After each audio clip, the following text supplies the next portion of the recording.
Olá, esse é o quarto vídeo da série sobre reforma tributária e assuntos tributários em geral do nosso complicado panorama tributário brasileiro aqui no canal Revolução Industrial Brasileira, em que o convidado é o grande especialista do IPEA e ex-consultor da IFE, do Senado Federal, o Rodrigo Orair.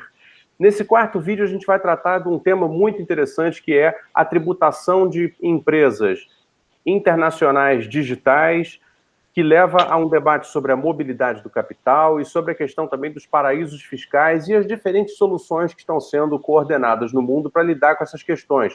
Oraí, muito obrigado mais uma vez pela nossa entrevista, esse nosso encontro. Esse é o quarto vídeo da série, assim você já está se acostumando com a gente, portanto, vai voltar outras vezes, vai gravar mais participações aqui no Revolução Industrial Brasileira. Eu começo te perguntando, recentemente, você e o economista Sérgio Gobetti escreveram um artigo na Folha de São Paulo a respeito da tributação de intangíveis, e fazem até uma comparação, acho que não tem nenhum problema colocar, entre o que seria você ter uma operadora de televisão local, como no caso a NET, a conhecida de todo mundo, e uma Netflix, que está sediada no estrangeiro, enquanto a outra tem sede aqui. Uma tem operação física aqui, a outra não tem operação física aqui. Como é que se coordena tudo isso na perspectiva de um mundo de mobilidade de capitais praticamente sem limite, e em que a tendência clássica, digamos assim, do capital de tentar evadir o imposto é alta, e muito fácil de se realizar. Obrigado mais uma vez, a palavra é sua. Bom, muito obrigado, Fausto. É um prazer aí esse quarto vídeo da série, né? Muito legal. Exatamente, a gente tenta lá explicar um pouco dessa questão da economia digital. Na verdade, não é só economia digital, mas globalização, mobilidade do capital, uma série de questões. Mas a economia digital, ela leva ao extremo a mobilidade de capital. Ela é a mobilidade de capital na sua dimensão mais extrema. E aí o que é interessante que a gente tentou ser ali, e é até uma oportunidade aqui no canal, porque o canal acho que tem essa pegada de ser mais didático, de explicar o debate para as pessoas.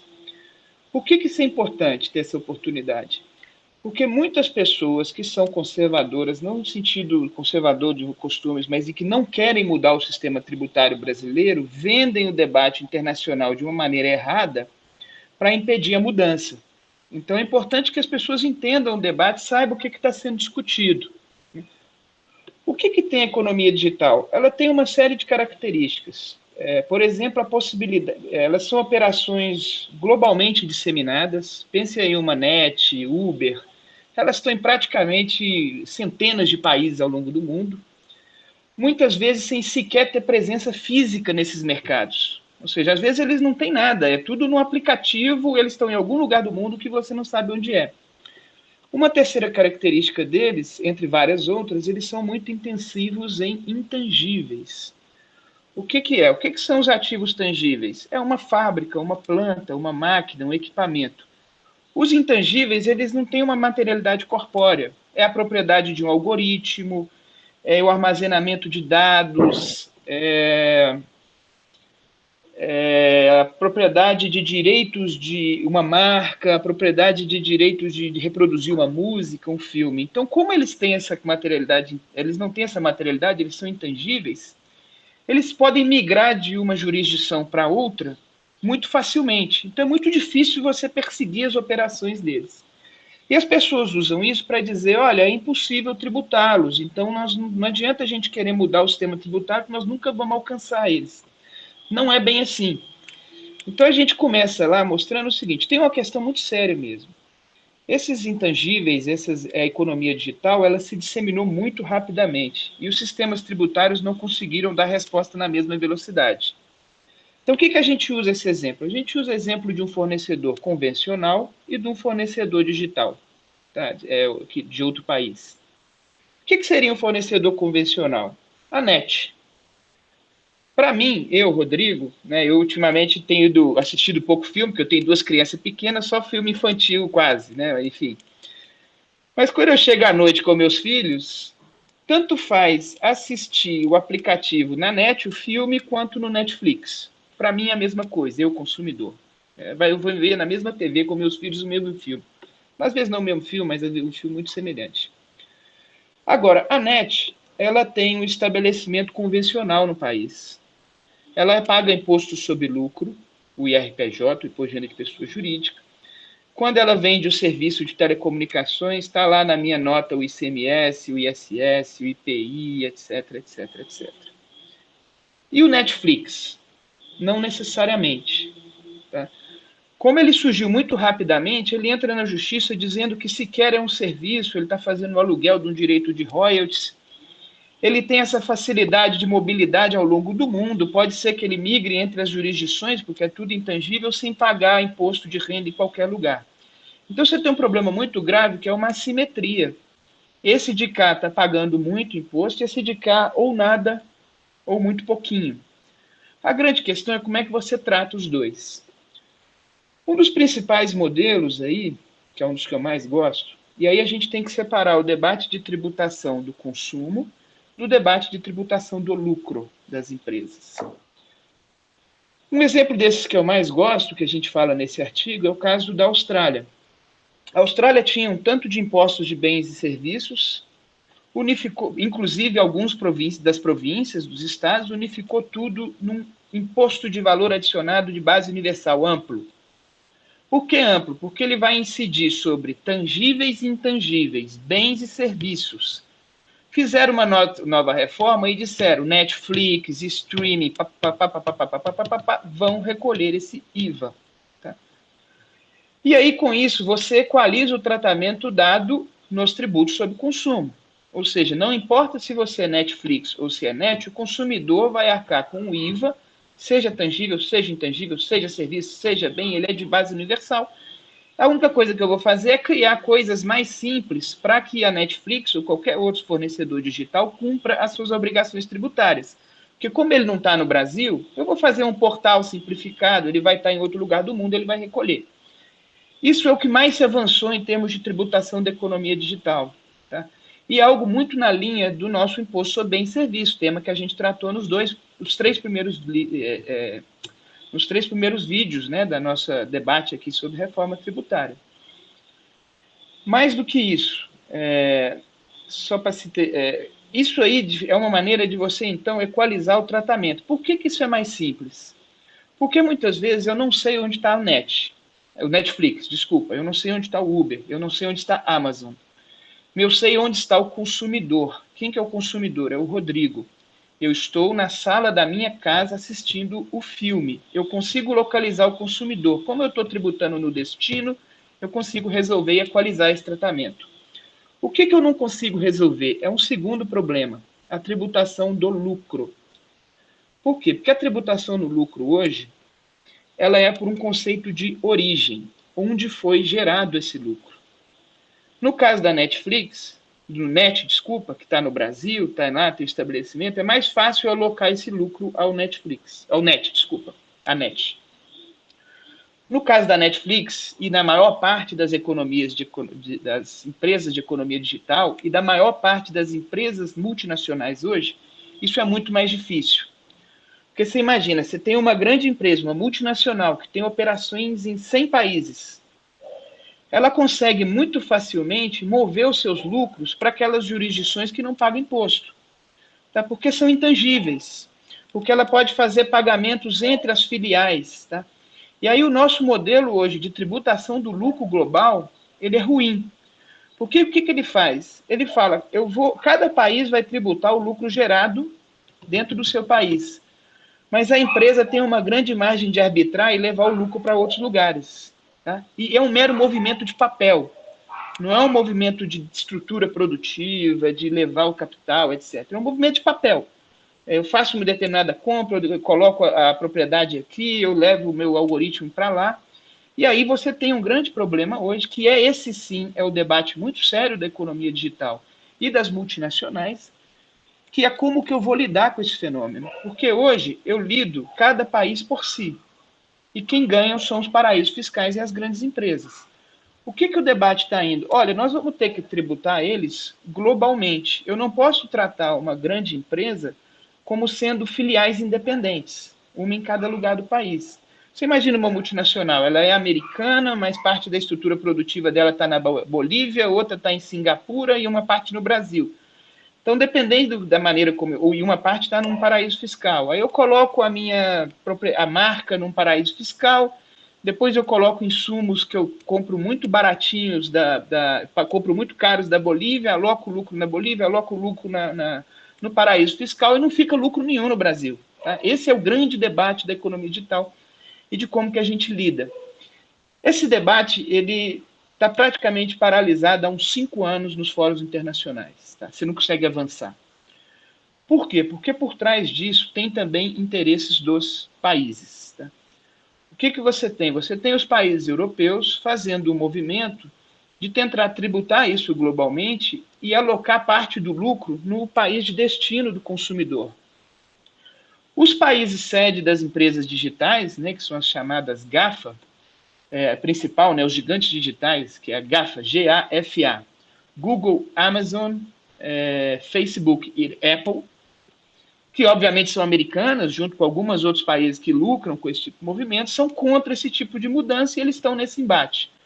O ano de 2020 é um ano central, que foi quando o G20 e a OCDE acordaram que vão chegar a uma definição, uma solução consensual em 2020. Tá? Enquanto não se chega com essa solução, você tem um grande debate global sendo feito em torno da tributação do lucro. Mas o que eu quero alertar? Esse é um debate sobre a tributação do lucro. A tributação do consumo foi o que mais se avançou e hoje os países estão reformando para tributar a economia digital no destino com base no consumo. Tá? Esse aqui é um grande... Tem um outro tema que tem a ver com um dos motivos, né, para esse debate de tributação do lucro não ter avançado, que acho que talvez seja interesse, né, das pessoas que gostam mais desse debate de tecnologia, né, tem a ver com a falta de consenso, não é só político, mas também técnico. Deixa eu dar um exemplo. Por exemplo, o papel dos dados do usuário. Uma das grandes questões da economia digital é o papel dos dados dos usuários na geração de valor. Deixa eu dar um exemplo didático aqui, tá, Fausto? Para a gente... Às vezes você recebe um vídeo por WhatsApp de um amigo. Um vídeo me mandou um amigo me mandou um vídeo de falta de futebol. Eu gosto de assistir futebol. Você assiste lá o futebol, daí a pouco você entra no YouTube e começa a ter vídeos sugeridos de futebol. O que ele está falando? Ele está pegando a minha informação e fala, esse cara gosta de futebol, deixa eu testar ele. Aí eu vou ver, será que ele gosta mesmo de futebol ou é de esporte? Aí eles vão sugerindo. À medida que eu estou interagindo, eles estão meio que pegando as minhas informações e decodificando quem sou eu. Então eles descobrem que eu gosto, não é de qualquer esporte, eu gosto de futebol, eu gosto de ver vídeo antigo, então eu tenho um estilo mais clássico e tudo. Quando eu entro no jornal, esses digitais e tudo, para ler o jornal, um jornal de circulação nacional, está lá um anúncio de todo tamanho de uma venda de camisa de futebol do meu time com gola de polo, porque eles sabem que time que eu torço, eles sabem qual que é meu estilo, eles já sabem tudo.